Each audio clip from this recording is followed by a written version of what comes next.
Yesterday, culturally speaking, we dismissed teenagers. Today, we deify them. Both approaches are wrong. For the Colson Center, I'm John Stonestreet. This is Breakpoint. Last week, before news of an impeachment inquiry stole the headlines, 16-year-old climate activist Greta Thunberg grabbed top billing with her "How Dare You" climate change speech at the United Nations. In fact, even before Thunberg had been declared the voice of a generation, the ultra-liberal Church of Sweden tweeted that Jesus had appointed her as one of his successors. While I, as I've discussed a few times recently, don't share her climate alarmism, the international beatification of Thunberg mirrors something we saw in the wake of the Parkland shooting a few years ago, elevating teenage spokespersons for political causes.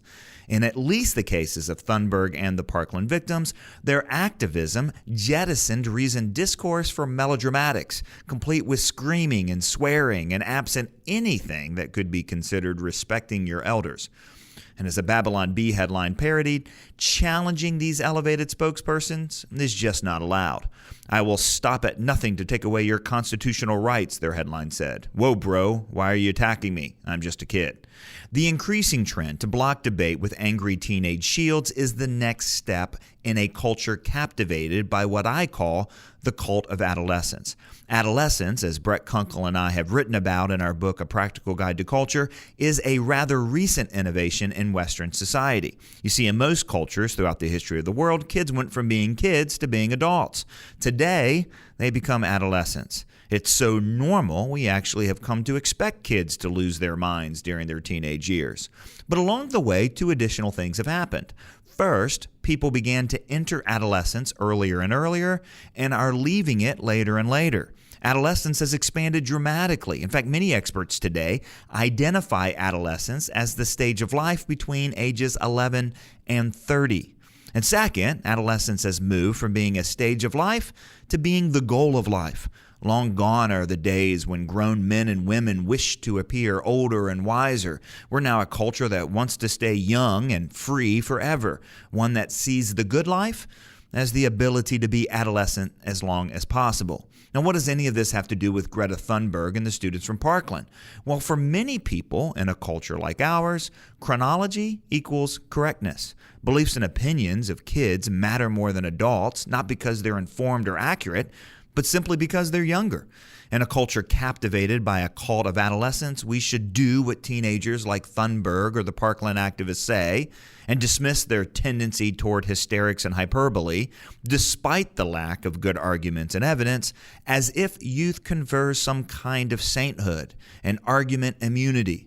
In fact, all across our culture, on both the right and the left, we've allowed our most important cultural conversations and debates to become adolescent-like, in which emotion always trumps facts.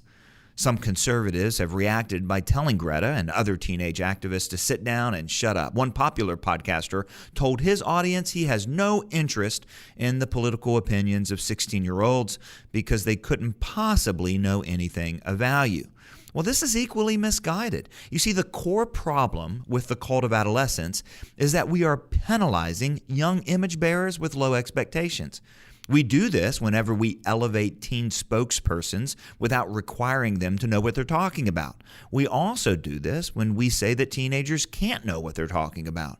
Both approaches mistakenly assume this mythological period of life called adolescence actually exists, a time when young people can't be expected to know or to act like grown-ups.